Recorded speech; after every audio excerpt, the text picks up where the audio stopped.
Hai semua, nama aku Velta Fatmadani dengan NIM 21101116006. Aku dari S1 Ekonomi Syariah, Fakultas Ekonomi dan Bisnis.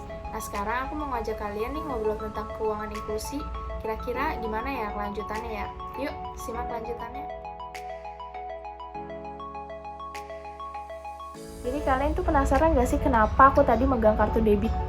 Nah, jadi aku mau ngejelasin mengenai inklusi keuangan. Oke, jadi yang pertama itu karena negara Indonesia itu adalah negara berkembang, yang dimana pastinya negara Indonesia itu memiliki banyak penduduk, yang oleh sebab itu keuangan inklusi ini sangat diperlukan di negara Indonesia di berbagai tiap daerah. Nah, oleh sebab itu, dikarenakan Indonesia adalah negara berkembang, dan tentu saja pasti negara Indonesia ini memiliki banyak penduduk di setiap daerahnya. Contohnya seperti di Pulau Jawa. Di Pulau Jawa ini sudah mencapai 151 juta penduduk, yang dimana Pulau Jawa ini sudah menjadi daerah yang paling padat penduduknya di Indonesia. Nah, kira-kira apa ya hubungan sama kartu debit ini?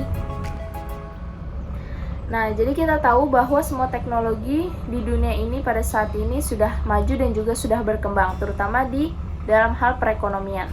Nah, kemudian kita bisa melakukan pembelanjaan, lakukan setiap kegiatan perekonomian dengan cara mudah dan juga praktis, serta juga dengan cara cepat. Nah, oleh karena itu, hal ini sangat berkaitan dengan strategi nasional keuangan inklusif. Jadi, kira-kira kalian tahu nggak nih mengenai apa itu keuangan inklusif sebenarnya?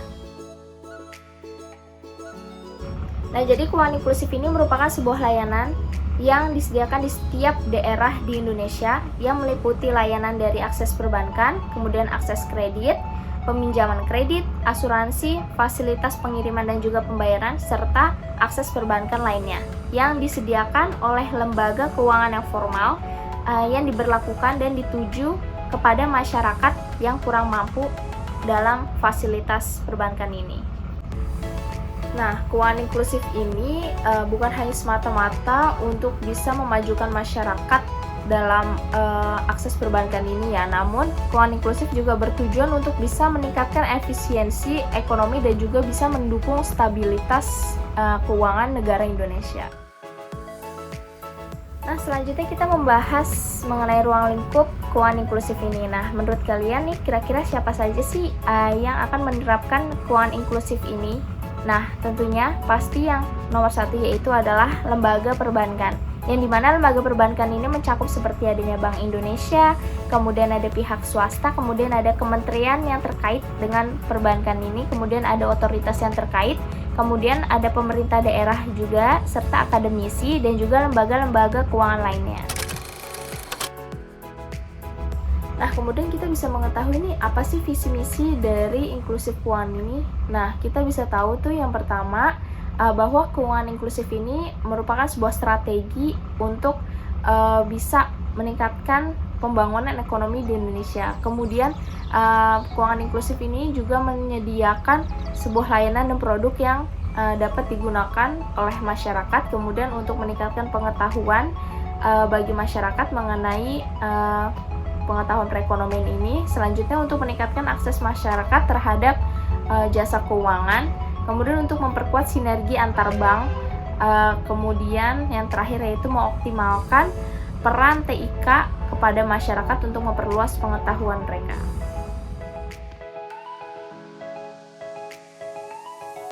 Nah, selanjutnya kita akan mengetahui nih bagaimana sih strategi nasional keuangan inklusif.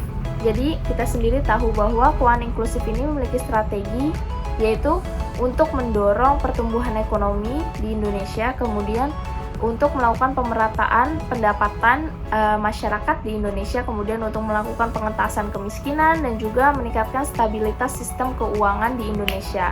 Dan hal ini sangat bertujuan untuk meningkatkan pertumbuhan ekonomi nasional di Indonesia.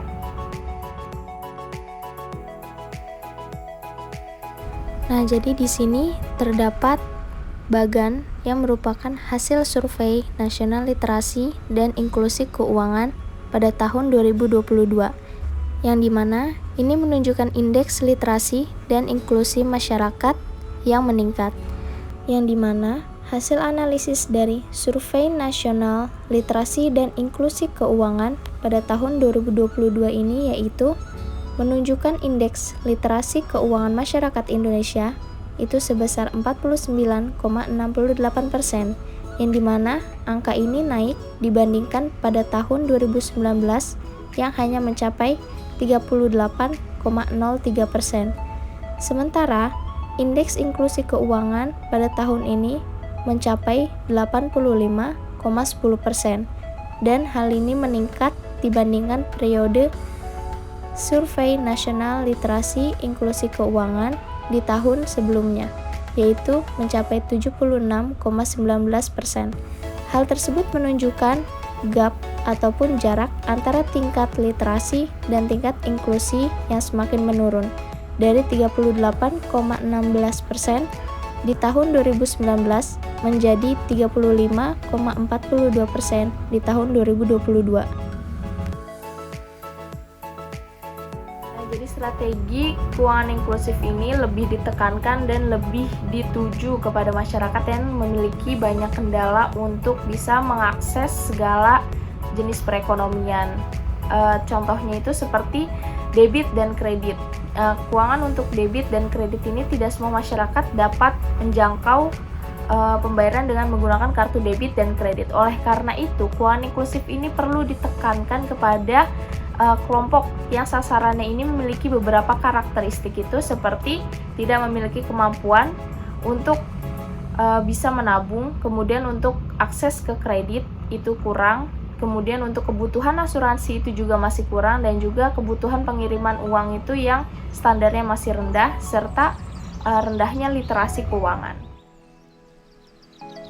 Oke, jadi selanjutnya kita akan membahas mengenai 6 pilar dari strategi keuangan inklusif. Jadi yang pertama itu ada pilar edukasi keuangan, yang dimana pilar ini sangat dibutuhkan oleh masyarakat untuk meningkatkan strategi keuangan inklusif dengan cara pemenuhan edukasi keuangan bagi masyarakat. Kemudian yang kedua itu ada pilar hak properti masyarakat, yang dimana pilar ini sangat dibutuhkan untuk membuka dan juga meningkatkan akses kredit di masyarakat juga kepada lembaga-lembaga keuangan formal. Lalu yang ketiga ada fasilitas keuangan publik, yang dimana fasilitas ini sangat dibutuhkan untuk membuka berbagai cara akses pelayanan fasilitas publik dari lembaga keuangan formal kepada masyarakat. Oke, selanjutnya itu ada pemetaan informasi keuangan, yang dimana ini bisa berupa financial identity number, kemudian credit rating, dan juga sistem informasi bagi nelayan dan juga petani. Lalu yang kelima ini adanya kebijakan ataupun peraturan pendukung, yang dimana peraturan pendukung ini bertujuan untuk bisa meningkatkan layanan keuangan digital dan juga multi licensing.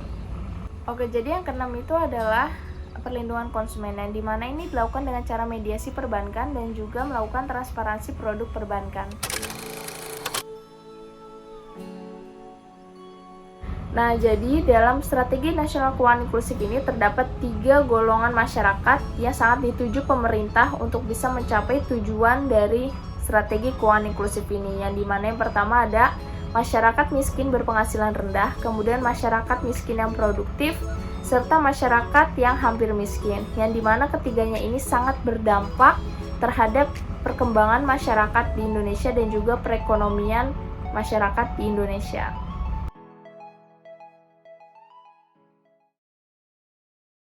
Jakarta sebagai ibu kota negara Indonesia yang memiliki penduduk terpadat sebesar 10,56 juta populasi penduduk, yang dimana semua hal ini di Jakarta sudah menjadi pusat perhatian dan juga menjadi paling utama bagi pemerintah di Indonesia. Ibu kota Jakarta sudah menjadi daerah yang paling maju, berkembang, dan paling diminati oleh masyarakat di daerah untuk melakukan urbanisasi. Namun, dalam perhatian besar pemerintah, meninggalkan beberapa masalah, seperti adanya ketimpangan keuangan inklusi di daerah terselubung di Pulau Jawa. Meskipun demikian, tetap berada di pulau yang satu yaitu Pulau Jawa, namun tetap saja hal ini menjadi pertimbangan besar terkait dengan kemajuan masyarakat di daerah tersebut. Namun dalam hal ini, sebagai ibu kota negara Indonesia, Jakarta sudah terbilang lebih maju dalam hal teknologi dan juga perekonomian di Indonesia. Dalam hal ini dapat terlihat seperti mudahnya melakukan pembayaran di setiap berbagai transaksi perekonomian, seperti halnya adanya cashless dengan menggunakan e-wallet seperti Dana, OVO, dan juga GoPay, serta melakukan pembelanjaan secara online. Dan demikian pula, terdapat juga berbagai pinjaman-pinjaman seperti ada pinjaman online, ataupun pinjaman pada beberapa perusahaan yang menyediakan jasa tersebut. Hal ini dapat mempermudah masyarakat di daerah Jakarta untuk menerapkan keuangan inklusi. Ini merupakan salah satu contoh di mana sebagai masyarakat Jakarta yang mudah dalam menerapkan keuangan inklusi, yaitu dengan cara mengambil uang dengan menggunakan kartu debit, kemudian untuk melakukan pembayaran secara non-tunai dengan melakukan kartu debit, dan hal ini menjadi kemudahan bagi masyarakat Jakarta melakukan pembayaran. Kemudian, hal ini sangat berkebalikan dengan masyarakat Jawa yang berada di daerah pelosok, yang dimana seperti daerah pegunungan. Kita mengetahui bahwa daerah pegunungan itu cukup sulit untuk mendapatkan sinyal, sehingga ini menjadi sebuah kendala besar bagi masyarakat dalam menerapkan sebuah inklusi keuangan, yang oleh demikian, solusi yang dapat diberikan oleh pemerintah, yaitu pemerintah dapat memperluas berbagai koneksi internet untuk berbagai daerah pelosok. Bagi mahasiswa, juga dapat melakukan kontribusi dengan cara memberikan sosialisasi kepada masyarakat di daerah tersebut, sehingga kita dapat membantu sesama untuk bisa memajukan perekonomian dan juga kemampuan masyarakat Indonesia di kedepannya. Nah, dengan hadirnya keuangan inklusif ini dapat memberikan harapan kepada masyarakat yang tertinggal untuk bisa lebih maju dan lebih baik untuk kedepannya dalam penggunaan berbagai fasilitas perekonomian dan juga fasilitas publik, seperti halnya penggunaan sistem keuangan e-wallet, kemudian debit, kredit, dan juga produk perbankan lainnya. Oke, jadi yang oleh demikian, dengan menerapkan strategi keuangan inklusif ini, maka kita sebagai masyarakat Indonesia dapat menjangkau berbagai pembaharuan yang baru dibuat. Kemudian, kita juga dapat mengetahui berbagai kemudahan teknologi perekonomian yang diterapkan di masyarakat. Kemudian juga kita bisa menjadikan inklusi keuangan ini menjadi sebuah wadah untuk saling bersosialisasi antar sesama di masyarakat. Sekian presentasi dari saya mengenai keuangan inklusif di Pulau Jawa ini. Semoga apa yang sudah saya sampaikan ini dapat berguna bagi kita semua. Kurang lebihnya mohon maaf. Wassalamualaikum warahmatullahi wabarakatuh.